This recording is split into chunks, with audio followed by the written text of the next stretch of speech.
सभी भाई बहनों को जय मसीह की। जैसे कि हम सब जानते हैं कि प्रभु यीशु के नाम से जो भी भाई बहन सेवा करते हैं वह अपने अपने भवनों में अपनी अपनी कलीसिया से दान दशमांश मांगते हैं। ऐसे ही हम एक सेवक की आपको वीडियो क्लिप दिखाएंगे। सबसे पहले हम उस वीडियो क्लिप को देखेंगे। लोग बोलते हैं मैं अपना दशमांश गरीबों को देता हूं। दशमांश गरीबों के लिए नहीं है। आपकी भेंटें उन लोगों के लिए हैं, आप दे सकते हैं, मगर दशमांश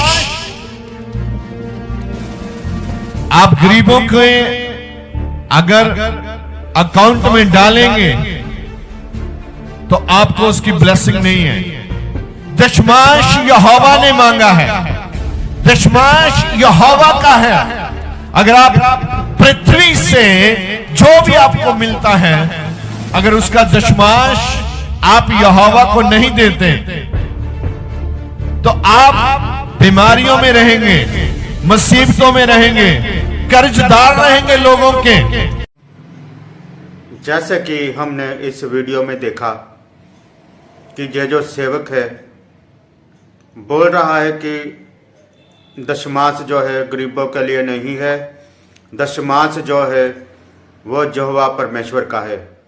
अगर आप दशमांश जो है यहोवा परमेश्वर को नहीं देते तो आपके ऊपर शाप पड़ते हैं, आप कर्जों के नीचे हैं, आप ऐसे हैं, आप वैसे हैं। लेकिन हम जानने की कोशिश करेंगे प्रभु यीशु मसीह ने मुर्दों को जिलाया, लंगड़ों को चलाया, अंधों को आंखें दी, कोढ़ियों को शिफा दी, बीमारों को चंगा किया। उन्होंने किसी को भी श्राप नहीं दिया, बल्कि उन्होंने हर किसी का पाप क्षमा किया, हर किसी का गुनाह क्षमा किया। लेकिन ये जो सेवक हैं ये खुद ही अपनी कलीसियाओं को श्राप दे रहे हैं। ये कौन से ऐसे सेवक हैं जिनको परमेश्वर ने कहा कि अपनी कलीसियाओं को श्राप दो? हम एक वचन पढ़ेंगे मलाकी 3 अध्याय में से 8 और 9 वचन।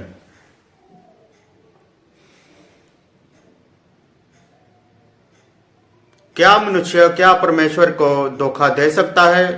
पर देखो तुम मुझको धोखा देते हो और तो भी पूछते हो हमने किस बात में तुझे लूटा है? दशमांश और उठाने की भेंटों में तुम पर भारी शाप पड़ा है, क्योंकि तुम मुझे लौटते हो वरन सारी जाति ऐसा ही करती है। जैसा कि हमने मलाकी की पुस्तक में पढ़ा कि वचन कह रहा है कि तुम मुझे दान दशमांश की भेंटों में लूटते हो, इसलिए तुम पर भारी शाप पड़ा है। इस वचन को लेकर बहुत सारे तकरीबन सारे ही सेवक जो हैं अपनी कलीसियाओं को बोलते हैं तुम पर शाप पड़ता है। लेकिन अब हम जानने की कोशिश करेंगे वचनों में से ये जो सेवक हैं अपनी कलीसियाओं को शाप देते हैं, क्या ये बाइबल के अनुसार है कि नहीं। पुराने नियम में परमेश्वर ने दशमांश मांगा था, लेकिन नया नियम में प्रभु यीशु मसीह ने इस दशमांश के बारे में क्या कहा है हम वचनों में से जानने की कोशिश करेंगे। हम वचन पढ़ेंगे गलातियों 3 अध्याय में से 10 और 11 वचन। 10 वचन में लिखा है, इसलिए जितने लोग व्यवस्था के कामों पर भरोसा रखते हैं वे सब शाप के अधीन हैं, क्योंकि लिखा है जो कोई व्यवस्था की पुस्तक में लिखी हुई सब बातों के करने में स्थिर नहीं रहता वह शापित है।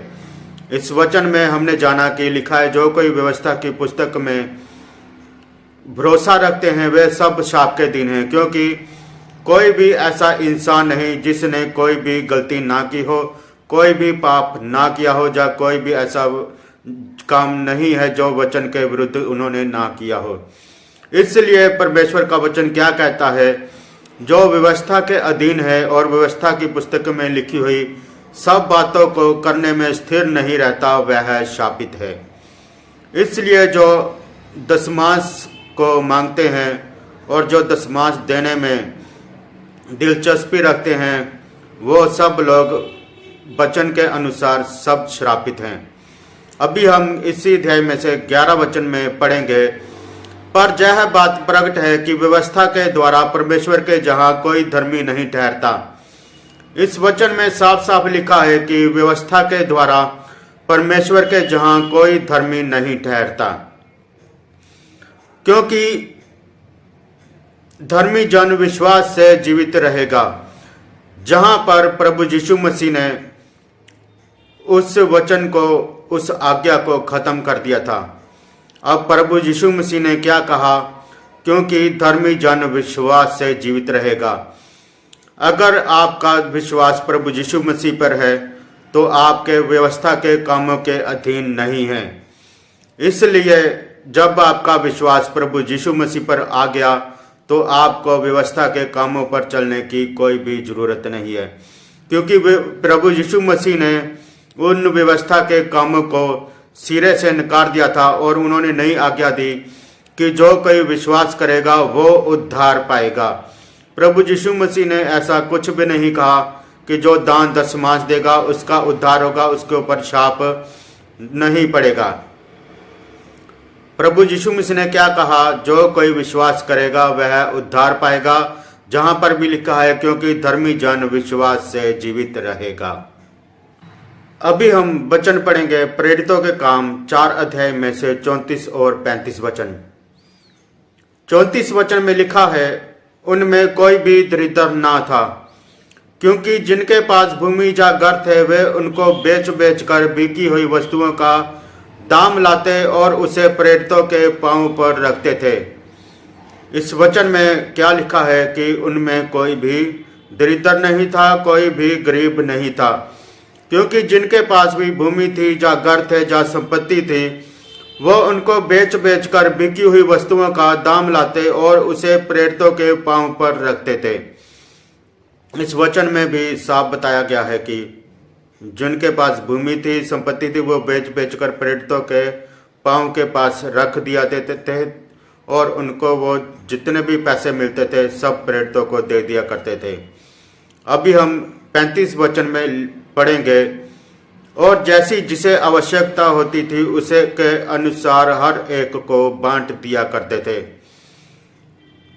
अब हमने जो वचन पढ़ा है उसमें लिखा है, और जैसी जिसे आवश्यकता होती थी उसके अनुसार हर एक को बांट दिया करते थे।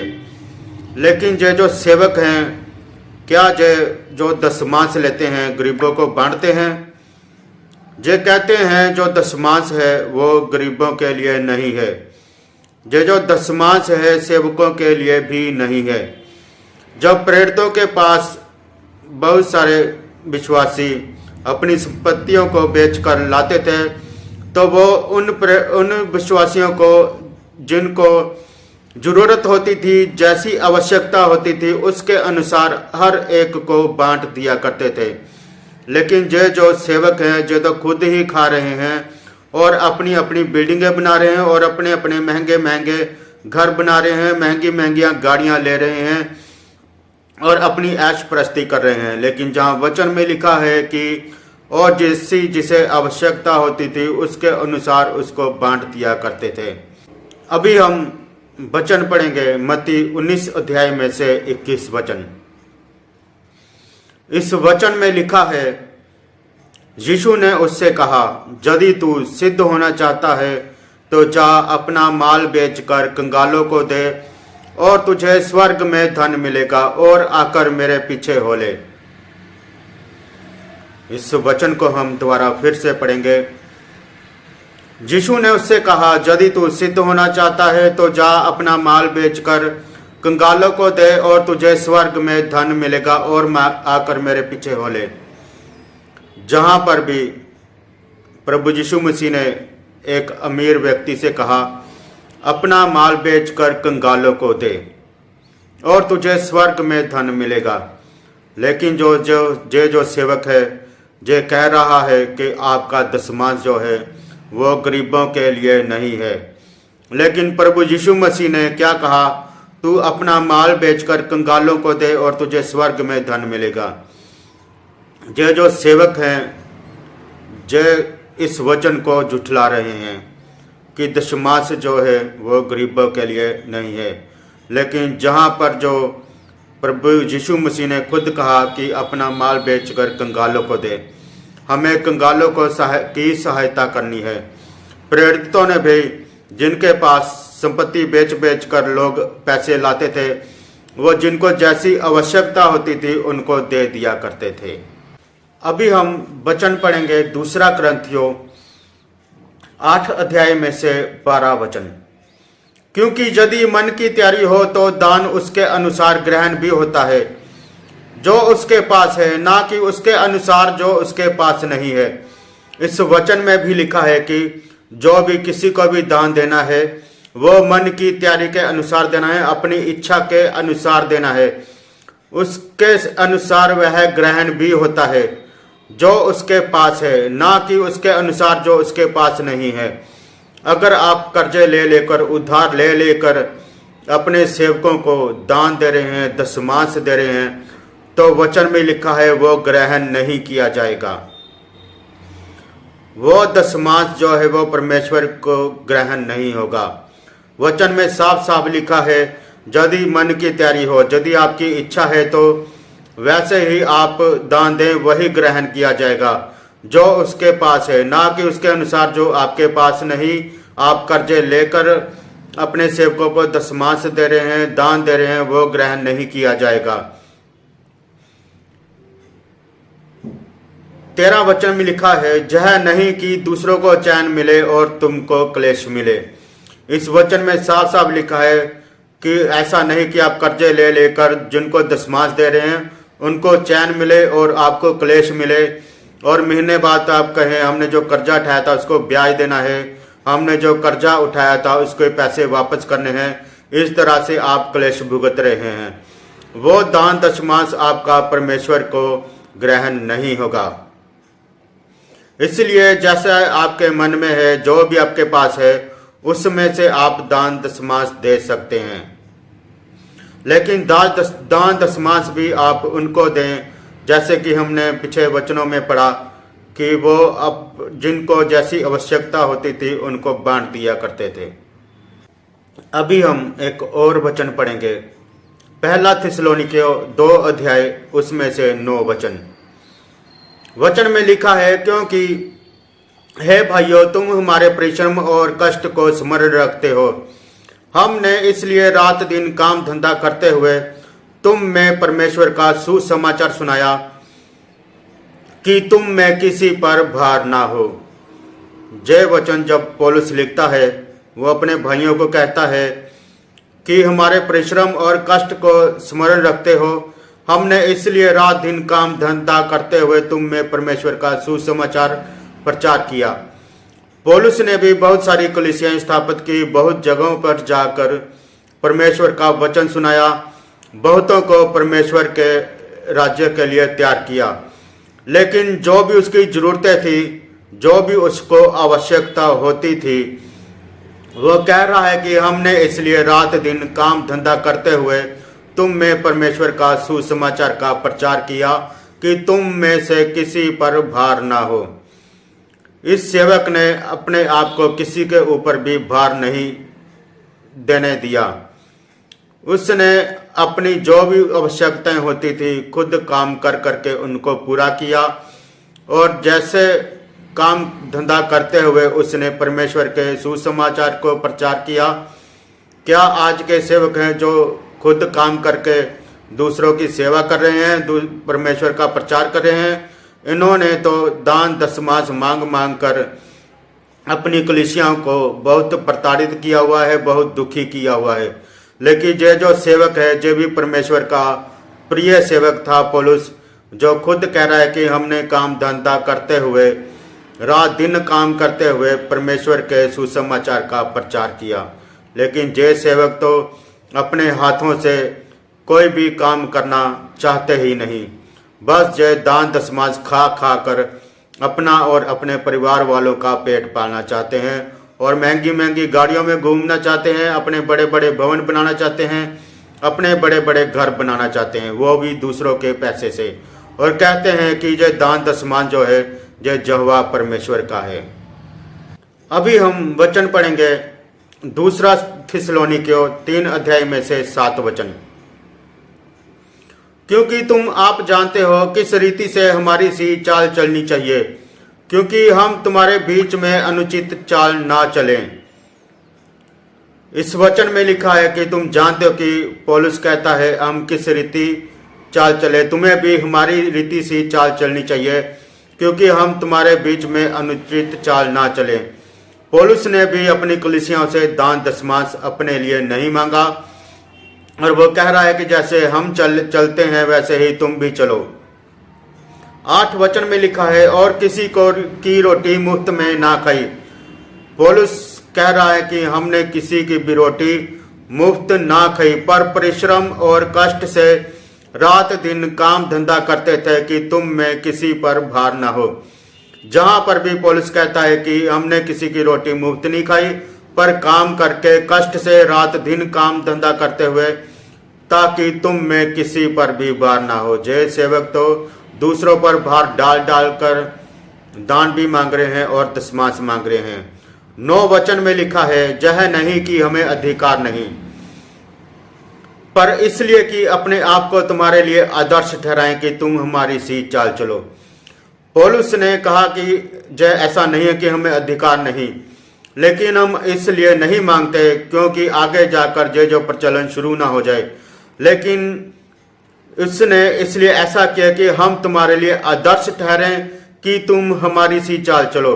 ये जो परमेश्वर का सेवक था पौलुस, इसने भी अपने आप को काम धंधा करते हुए कलीसियाओं को स्थापित किया, परमेश्वर को का सुसमाचार सुनाया, ताकि हम तुम्हारे लिए आदर्श ठहरें, तुम हमारी सी चाल चलो। इस वचन को लेकर कोई भी सेवक जो है चलना ही नहीं चाहता, वो बस पुराने नियम के वचन को लेकर बैठा हुआ है कि अगर आप दान दशमांश नहीं देते तो आपके ऊपर शाप पड़ेगा।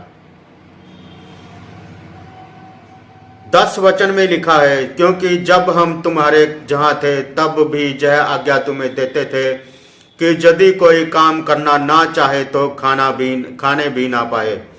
इस वचन में भी पौलुस साफ कहता है कि अगर जो सेवक है, अगर वो काम नहीं करना चाहता तो वो दान दशमांश से खाने भी ना पाए, क्योंकि जो दान दशमांश है, प्रभु यीशु मसीह ने कहा कि गरीबों में बांट दो। प्रेरितों ने भी जैसी जिनको आवश्यकता होती थी उनको बांट दिया करते थे, लेकिन जो सेवक जो हैं ये तो दान दशमांश जो है खुद ही खा रहे हैं। अभी हम वचन पढ़ेंगे यूहन्ना 10 अध्याय में से 10 और 11 वचन। 10 वचन में लिखा है, चोर किसी और काम के लिए नहीं परंतु केवल चोरी करने और घात करने और नष्ट करने को आता है। मैं इसलिए आया कि वे जीवन पाए और बहुतायत से पाए। इस वचन में साफ लिखा है कि चोर जो है वो केवल चोरी करने को आता है और नष्ट करने को आता है। अगर जिनके पास वो सहूलियत ही नहीं दान दशमांश देने की, उनकी हैसियत ही नहीं दान दशमांश देने की, वो कर्जे ले लेकर दान दशमांश दे रहे हैं, वो उधार ले लेकर दान दशमांश दे रहे हैं, उन सेवकों के लिए वचन कहता है कि चोर केवल चोरी करने के लिए आता है और घात करने और नष्ट करने को आता है। जिनके सिरों पर कर्जा चढ़ जाएगा वो उतरेगा ही नहीं। वो जो कलीसिया का भाई बहन है वो एक दिन नष्ट ही हो जाएगा। लेकिन प्रभु का वचन क्या कहता है कि मैं इसलिए आया कि वे जीवन पाएं और बहुतायत से पाएं। बचे ऐसे सेवकों से जो आपसे दान दशमांश लेकर आपको खुद ही श्राप दे रहे हैं। अगर आप दशमांश नहीं देंगे तो आपके ऊपर श्राप पड़ेंगे। लेकिन वचन क्या कहता है, मैं इसलिए आया कि वे जीवन पाएं और बहुतायत से पाएं। 11 वचन में लिखा है, अच्छा चरवाहा मैं हूं। अच्छा चरवाहा भेड़ों के लिए अपना प्राण देता है। प्रभु यीशु मसीह ने क्या कहा कि अच्छा चरवाहा मैं हूं। अच्छा चरवाहा अपने भेड़ों के लिए प्राण दे देता है। अच्छा चरवाहा कभी आपको श्राप नहीं देगा। अच्छा चरवाहा कभी आपको दशमांश मांग मांग कर आपको तंग और परेशान नहीं करेगा।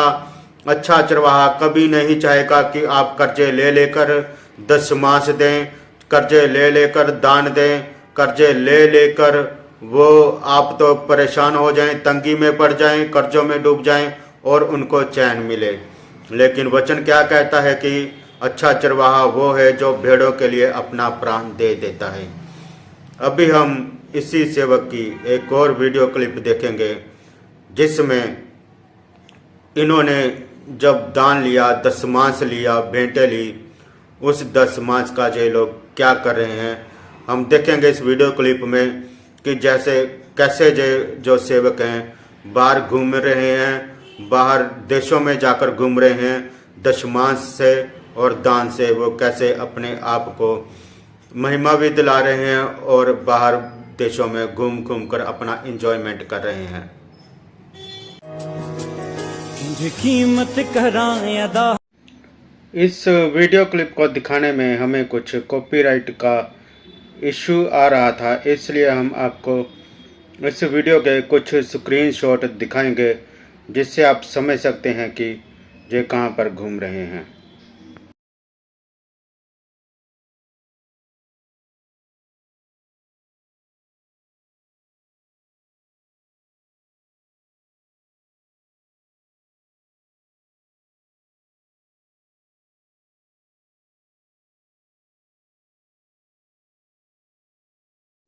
हमने इस वीडियो में देखा कि कैसे ये सेवक बाहर घूम रहे हैं और अपनी अपनी सेल्फियां लेकर खुद ही यूट्यूब पर डाल रहे हैं, फेसबुक पर डाल रहे हैं। देखो हम आपका दशमांश लेकर ऐसे बाहर देशों में घूम रहे हैं, एंजॉयमेंट कर रहे हैं। लेकिन हमने पीछे वचन पढ़ा, जो भी भाई बहनों ने अपनी संपत्ति बेचकर प्रेतों के पांव पर रखी, उन्होंने उस पैसे को जिनकी जैसी आवश्यकता होती थी वैसी ही उनको बांट दिया करते थे। प्रभु यीशु मसीह ने क्या कहा?